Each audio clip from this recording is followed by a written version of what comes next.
bir şah olub, şahın qulağına xəstəlik çıxıb, elə olub ki, qulağını kəsiblər və vəzir də baxır şaha ki, bir qulağı yoxdur, başlayıb gülməyə. Bir dəfə gülməyə, iki dəfə gülməyə, şah deyib, nəyə gülürsən?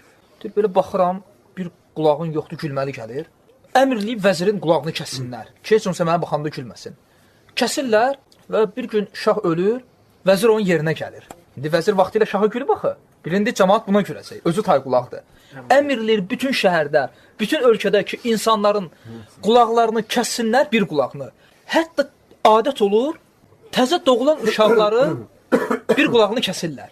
Və bu kənddə, bu şəhərdə, bu bəldədə iki qulaqlı adam tapa bilməzsən. Və sonra bir gün vaxt gəlir, bir ticarət karvanı gəlir bu şəhərə, bunların indi iki qulağı var.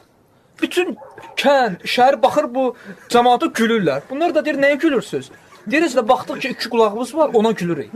Yəni, o qədər tay qulaqlı olmağa öyrəşiblər ki, iki qulağa gülürlər. İndi o qədər saqqalsılığa öyrəşiblər ki, saqqala gülürlər. Halbuki belə baxanda gülməli budur. İndi bizdə problemdir ki, buna öyrəşiblər.